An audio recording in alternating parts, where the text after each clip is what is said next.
Welcome, folks, to another episode of Spilling Tea. Today we are doing the second part of the trial for the Judge Rotenberg Center. This took place back on April the 17th, 2012. Please excuse if I end up clearing my throat. I'm still dealing with Missouri allergies, folks. Like now. Okay. The medical malpractice case against the Judge Rotenberg Center, JRC, continued on Thursday with the continued cross-examination of the McCollins family expert witness, psychiatrist Dr. Mark Whaley. Edward Hinchy, the attorney representing the JRC employee, Dr. James Wiley, was questioning the witness for most of the day, but another attorney who represented Dr. Matthew Israel, Dr. Robert Von Hein, and the JRC itself also cross-examined him later in the day. Though Andre McCollin himself could not be in attendance, his mother, Cheryl McCollins, was. Two of the defendants, Riley and Von Hein, were also present, though Israel, the JRC's founder, was noticeably absent. Surprise, surprise. What's the matter? Can't handle it? Hearing what you do, you stupid, torturous... Focus. Okay. As part of the cross-examination, the defense did its own walkthrough of the videotape showing Andre being restrained and repeatedly shocked over the course of the 25th of October 2002, attempting to show that the JRC staff and directors had not been negligent in their decisions and actions. In particular, Mr. Hinchy showed parts of the video in which Dr. Riley entered the room, consulted with staff, and checked in with Andre.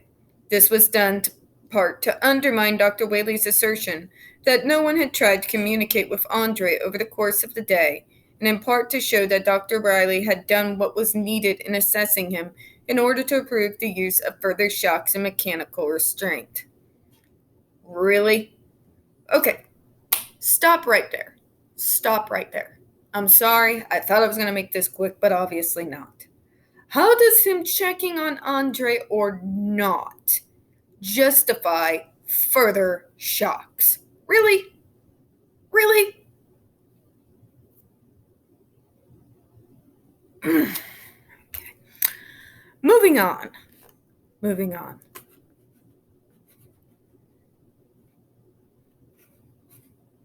Sorry, I have to find my spot here. He also, through his line of questioning, tried to argue that, since an autistic person would likely be stressed out by being touched by several people at once, who wouldn't be? Seriously? In the course of physical restraint, again, seriously? And better for Andre, who would esteem be able to calm down while being on a restraint board. What the actual... What the... What? I'm going to read that again. Let's read that again. Okay.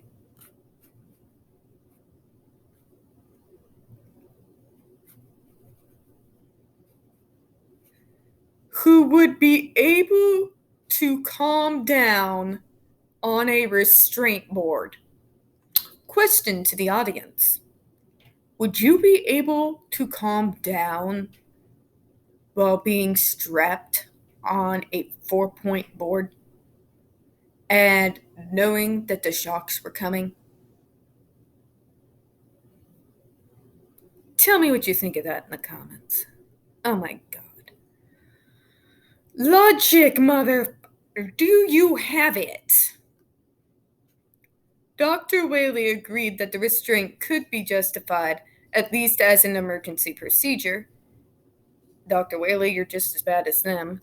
And even agreed that if Andre's tensing up had been attestant to aggression, skin shock may have been justified. No, it's not.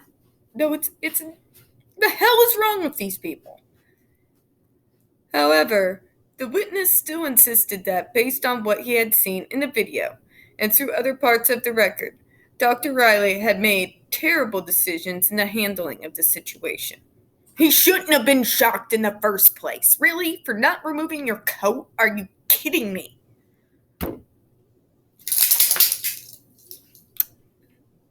Makes me afraid to see a doctor if this is their level of common sense. The defense walkthrough of the video was also allowed the jury and other observers to see more of the video in sequence, which in some ways did not help the defense's case. In particular, while the staff was in the process of strapping Andre onto a 4-point restraint board, there is a point at which one of them can be heard saying, "Give me the sheet," apparently, according to the defense attorney, asking for the equipment used as part of administering a shock. Immediately after hearing this, Andre starts repeatedly apologizing, saying, "I'm sorry, I won't do that again," that referring to tensing up his entire body. Oh my God. A buzz sound signaling the staff has activated the GED, and Andre begins to scream. In defense, in showing this, argued that this is how a behavior modification program works, and that refraining from shocking him because he apologized would undermine the effectiveness of the program. He wanted it to stop. He was being tortured. I'm gonna try. Ugh. It even went to go as far as to say that the fact that Andre was able to make the connection between the staff's statement and the coming GED application means that he was, in fact, able to connect actions and consequences enough that day to learn from the shocks, contrary to Dr. Welly's testimony. Anyone being tortured will apologize. They don't even know what they're apologizing for, but they'll apologize for being born. They will apologize for, I don't know, eating a piece of cheese that day. Does nobody here know how torture works? Both Dr. Hinchy and the attorney, David O'Connor, representing Dr. Israel, Dr. Van Hine, and the JRC as a whole, pointed out things through the videotape and other parts of the record to show, contrary to what Dr. Whaley had said on direct examination, staff had attempted to communicate with Andre and give him what he needed. Really? How about give him what he needs to not have him on a 4-point board and not shock the hell out of him?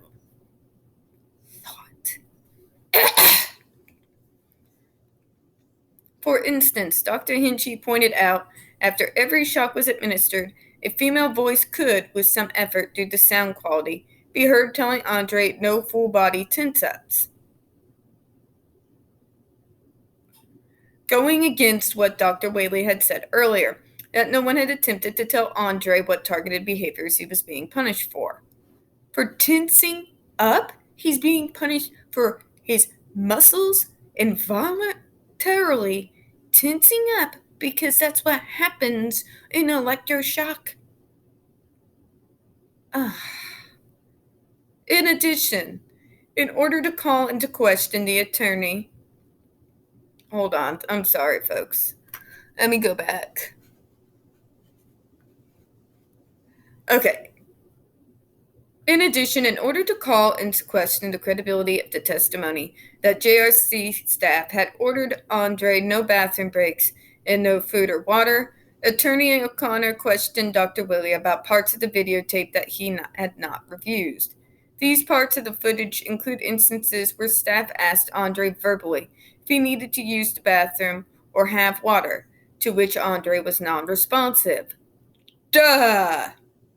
As well as instances where staff began to remove him from the restraint board for purposes of using the bathroom, only to stop when Andre started to become more agitated. Gee, I wonder why. However, during that time, Andre was never actually allowed to use a bathroom and was put into a diaper while still in restraints. Furthermore, he was only successfully given any kind of food and drink in form of juice at the end of the day after being in restraints for hours, after the damage was done, as Dr. Whaley put it. This cross-examination of Mr. O'Connor and Dr. Whaley got particularly contentious around the issue of what parts of the record, especially the videotape, the latter had not reviewed in preparing for the trial, and how this new information was to be interpreted. It came out in testimony that one out of more than 6 hours of video footage recorded of the incident, Dr. Whaley had watched 3, in part selected by Mr. Novotny, the plaintiff's attorney, and in part based on what he himself had wanted to see. Wow, really? Dr. Whaley was insistent on the facts that this had not given him a less than complete understanding of the situation, and that the JRC staff and doctors had still been negligent in their handling of it and of Andre. The judge reprimanded Dr. Whaley numerous times for elaborating on what Mr. O'Connor had intended to be yes or no questions, and eventually reprimanded the attorney as well when it became apparent that he was becoming frustrated with Dr. Whaley's refusal to back down.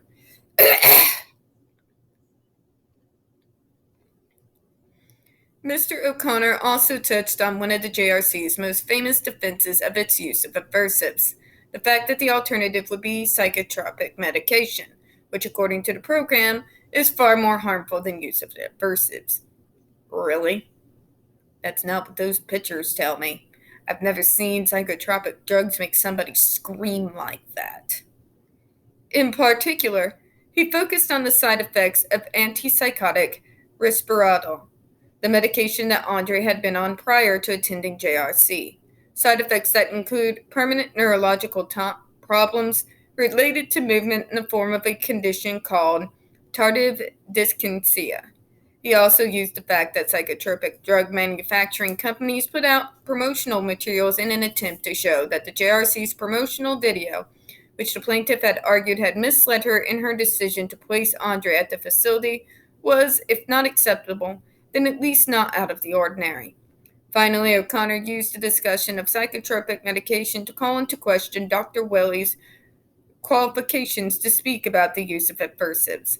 Medications, argued the attorney through his questioning, were what a psychiatrist such as Dr. Whaley used in his practice, and Dr. Whaley was not trained or experienced in the use of aversives such as those at the JRC. Dr. Whaley rebutted this, stating that prescribing medication was only part of what he did as a psychiatrist, which included using behavioral methods in the counseling and prescribing a medication that served as an aversive to people with alcoholism, while still insisting that taking Andre off of Risperidone while he was at the JRC had been a terrible idea. The day ended with a shift in discussion away from the actual incident at the JRC and Dr. Whaley's expert opinion on it, and on to Andre's history, including the time period leading up to what happened. Specifically, one of the defense's last questions of the day elicited the fact that, on Andre's last home visit from the JRC, before his removal from the program, Andre's mother had refused to use the GED on him in response to target behaviors that he could be shocked for under his behavioral program. Good for her. Good for her. Attorney's follow-up question as to whether it was true that giving in to temptation not to use the aversives has serious consequences. Really? Not torturing someone has serious consequences. Implied that the defendants were trying to shift the blame for what happened to Andre not only onto him for his allegedly aggressive behaviors, but onto his mother for refusing to actively participate in the program's use of aversives on her son. This line of questioning would continue in the next day's testimony, which will be covered in the next post. Of course she didn't use it. You're going to push blame on her. Well, you weren't torturing your son. See, if you would have been torturing him so that we could torture him later when he comes back, all would have been hunky-dory.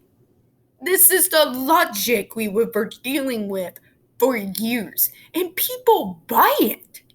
They buy it. Can you imagine the mindset you have to have that this sounds like a logical and good alternative to medication to you? This is 2012 back then, folks. And I hate to tell you, but nothing's changed. It's just got worse. I'm going to go ahead and close it now. I need to go get my head right and do a little bit of exercise. Maybe get some of this rage out of my system before I go on to Rob rules. You know the drill, folks. We don't get that very many views on this channel. The few views that we do get do tend to get removed by YouTube, so please don't forget to hit the like button, hit subscribe, don't forget to hit the comments. I do appreciate your time this afternoon, and I hope you all have a good one. Bye-bye.